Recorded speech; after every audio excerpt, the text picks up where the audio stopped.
interesting book, the first half, man, when it talks about the kings and their want for women. You look at King David and his want for Bathsheba, sent the man to the front lines to die, you know.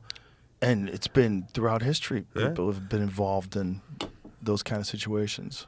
The wrong person in your life. I actually think that's what parts of the Bible are about. Again, I'm not a believer in even Abrahamic religion when I was raised, so I'm trying to take lessons from what I was learning. A lot of that shit was just about, bro.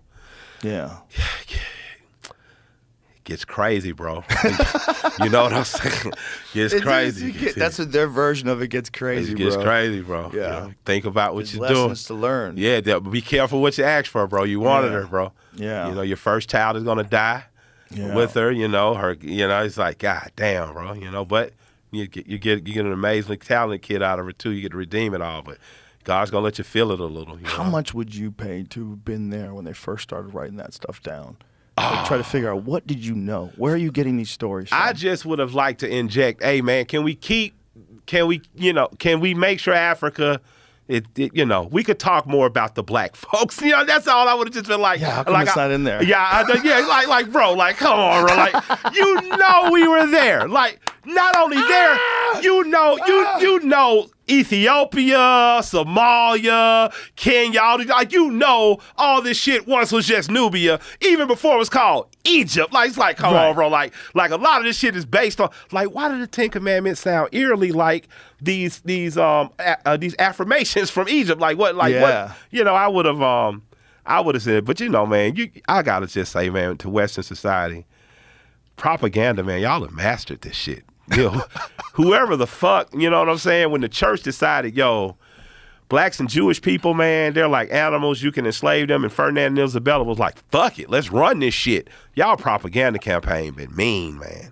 And not because it necessarily subjugated people like me to the brutalities of slavery and shit like that. It convinced poor white people that we're good for you. The one of the most brutal things about not wanting to know true and factual history is you don't understand how you're being fucked over too. It's like if you look at the word cracker. Cracker is not something that black people made up. I used to think, when you were young, you would hear, it means whip cracker. You know what I'm saying? It wasn't. It was a derogatory term that people in the United Kingdom used for countryer, slower white folks. Crackers and gypsies. Gypsies were the people known to populate Upper Georgia, Lower Tennessee, Alabama, places like that. Redneck was also one of the terms. We didn't make these terms up. These terms came from the master class, or what they would call the planter class, who used poor white people.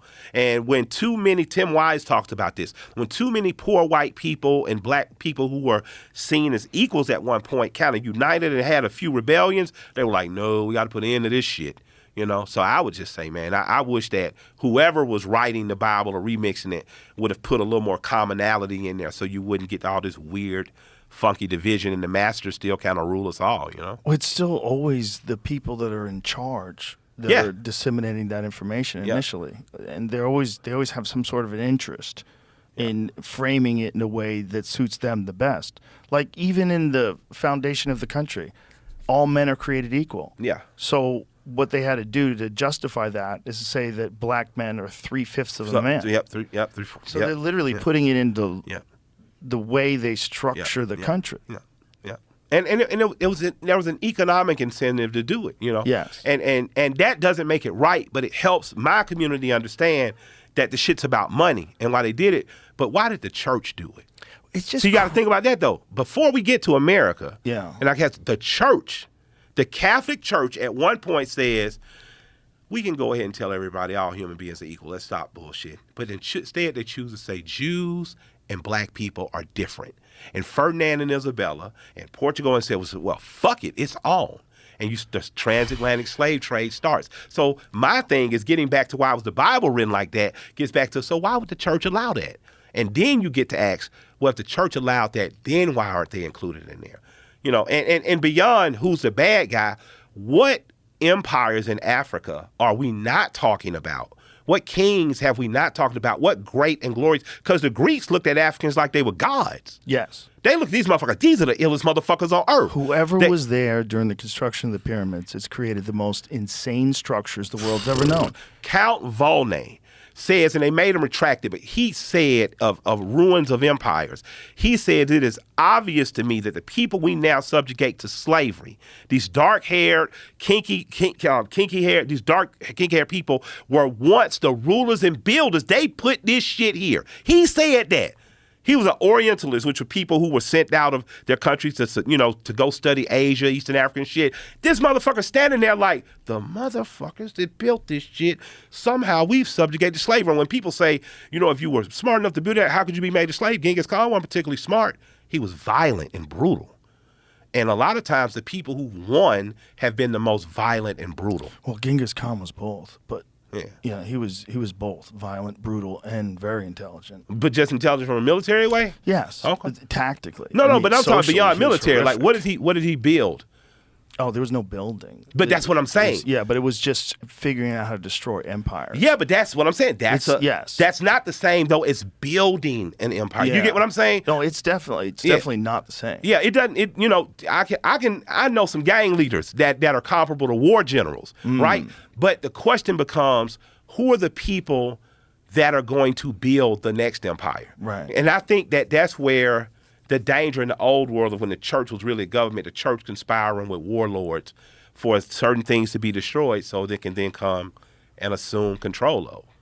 You know, because ultimately, even the most brutal people don't end up winning. The most shrewd people do. That small circle of brilliant motherfuckers that know how to control.